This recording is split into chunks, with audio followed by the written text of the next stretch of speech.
Hi, thank you so much for joining me this morning. I am Dr. Joshua Kolawole. I'm a global transformational leadership trainer, and I just want to reach out to you today to discuss the negative habits that prevent your personal transformation.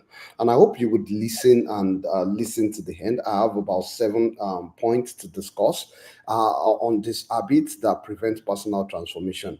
Your goal as an individual is to minimize this habit, and in subsequent videos, I'll be talking about the habits that actually amplify or augment your chances for personal transformation. I am passionate about transformation at personal level because the integration of the transformation of individuals eventually make the transformation of a system. So if I have 10 living minds in a system, the more the number of living minds who carry transformation and energy, the more the capacity of that organization, that society, that community to become transformed. So my goal is to ensure that everyone carries that vibrant energy. You bring that transforming energy that actually challenges the status quo and is able to drive transformation at local level, at global level, whatever level you find yourself, you're able to push for transformation. Don't forget the difference between change and transformation is that change sounds more like an arithmetic progression. Transformation sounds more like a geometric progression kind of movement. Now, if you want to analyze the two, in change, you may rapidly be moving from a 2 to a 3 to a 4 with minimal alteration of things in your system, in your environment, in your culture, in your processes. But with transformation, you have to fundamentally actually rethink, relearn, and then reanalyze, and then rebuild your system, such that this might take you a bit of a longer time. Like unlike someone who is pursuing a change, they can rapidly move with minimal disciplined action. But for transformation, you will have to alter something significant in your environment. And when you do alter something that significant, it's going to translate into a leaping, a movement, a jump. And when you do that jump, your culture would have changed, your processes would have changed. So with change, you're actually moving within the same culture. Maybe minimal process adjustment. But with transformation, you actually leap into a higher culture that delivers higher performance capacity. And because it delivers higher performance capacity, the outcomes are more huge and they are transformational. So for a change, you can be talking about a movement from a 2 to a 3 to a 4. But for transformation, you're talking from a movement of a 2 to a 20 to a 200. That's a jump that for someone who is changing, it might take them maybe multiple lifetimes to be able to achieve that kind of significant leap. And that is the quality of leap you want to engage in these days, because the rate of inflationary changes, increase in cost around you, requires that you then focus and re-strategize towards transformation so that you can be ahead of the game, so that you can be ahead of the curve. That is the goal of the push for transformation. And I hope you would embrace that concept in everything you do, either in your relationship, in your career, in building business. Your goal will be how to ensure that you build something transformational and not just altering changes, little changes around you. And don't forget, all change starts with the truth. You have to tell yourself the truth.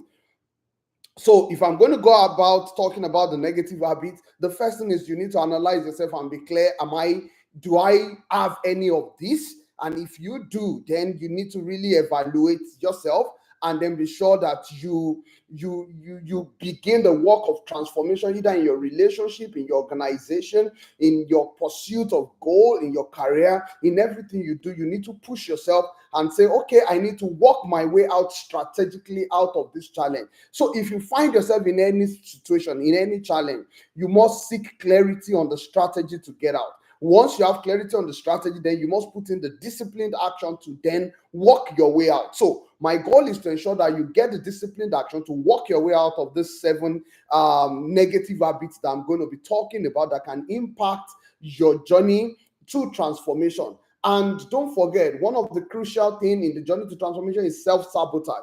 You don't want to be the one sabotaging your effort to transformation. So you want to ensure that you're giving in your best, the best of your ability, 120%, 200%, giving it always to ensure that you achieve that transformation. So the first negative habit we'll talk about is criticism. I need you to avoid all forms of negative criticism. Criticism means you sit down and all you see is you see a negative thing, and instead of you thinking through it analyzing why the negative is happening, and ensuring that when you're even talking and presenting about it, you're changing the phrase, the verbiage, so that it looks like this is what we need to do to augment or to improve our status or to move to the next level. Not saying it in a way that actually seeks to bring someone down. So let's say it's a discussion between a couple, and you're having an interaction and you see a gap. The gap will be, how do we work out getting a solution or maybe saving money to achieve this? Instead of saying you don't always have this, why don't you always have this? So if you're always going the negative route of using criticism to want to demean or drain energy from your partner, from your colleague, or even criticize your own effort negatively, then you are already self-sabotaging, and you probably will not be able to turn that relationship to a transformational relationship. Because with transformational relationship, it's beyond the transactional platform. And if it's going to go beyond the it's at the level of transactional platform. That's where you criticize what people do. When you make up your mind to go to the transformational platform, then you're ready to give 100% of who you are to make that relationship become transformational. So that means it's 100-0 kind of relationship. And it's going to be 100-0 kind of relationship. Even if you find a negative and you want to talk about it, then you discuss it with the backdrop of how the thing can be improved, how the negative attitude can be worked upon, and then you're ready to support the person all through the process of growth. So once the person perceives the willingness to support everything you're giving to move them forward, and not just about the negative or their downside, then they don't see it or perceive it as criticism again. They then start seeing it as someone who is ready to work collaboratively with them to ensure that there's transformation. The second thing is blaming, which is similar to criticism, but you see, people can actually get things wrong. We all can make mistakes at different points, but you can decide to coach, support, encourage the person and get them to become better instead of laying the blame on them. So we have the concept of blaming, shaming, and trying to just allow the person carry all the issues. In systems thinking, we believe more, or in a just culture, we believe more that it's a system problem that exposes an individual to a system challenge and then leads to a mistake, an error, or a lapse in judgment. So because of that, instead of putting a blame on a person, let the blame goes to the system, and then let everyone in the system work together to support whoever has the issue. And then with that, we're able to build transformatively. So please, in all cases, avoid criticism. Number two, avoid blaming. Number three that we'll be talking about is complaining. If you're always complaining about something, you're always not contented. I know we live in a generation that is quite expressive. We want to make our concerns, our pain points known immediately and even vehemently as fast as possible. A lot of times we even do it with reckless abandon, without regard for authority, without regard for the fact that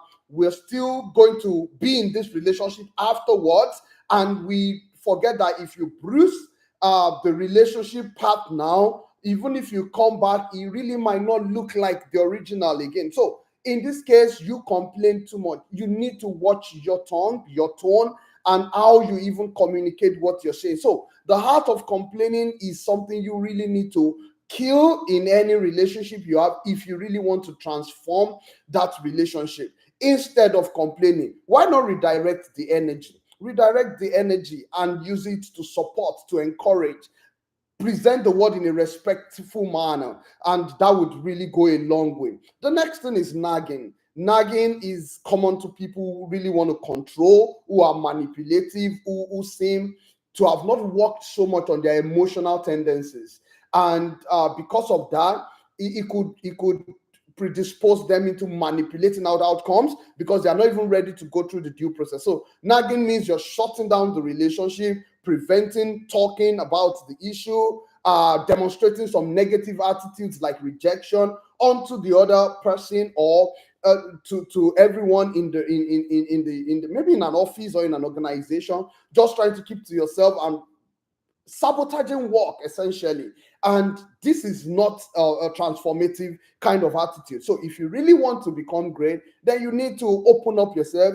I used to say this commonly when I meet people. When I look at your face, two things I want to see. I want to see compassion and I want to see joy.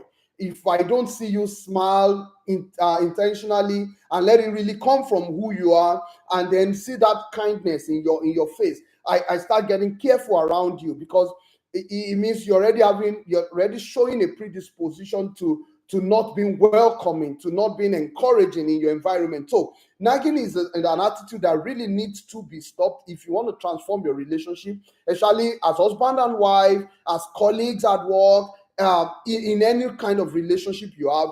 You need to ensure you prevent that.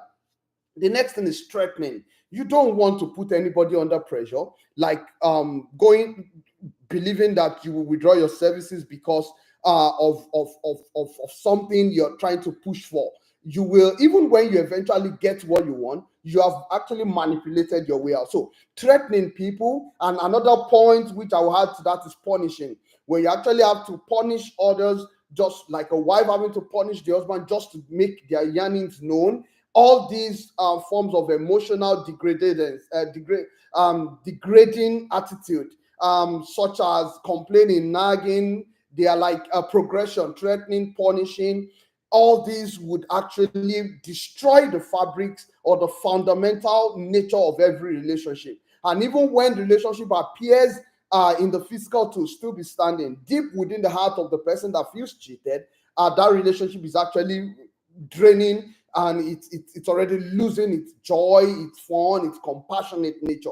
And that's why we really need to pay attention to this if we are actually passionate about transformation and you want your relationship to be transformed, most importantly. And then in any kind of organization where you are, you prevent or you ensure that you don't lead your subordinates by being a negative critic, blaming them, always complaining, always nagging, always threatening, always punishing. If you told this part always, you will never be able to build an excellent team. And the teams that drives transformation are teams who focuses on diligence, they focus on excellence, and they focus on coherence, working together as an integral unit. If you told this negative part, the last point I'm talking about will be bribing. But if you add all these points I've listed and you told this negative part, you will never be able to even build a transforming team in your organization, in a community, in a society. Because after a while, people will discover that all you are after is about yourself.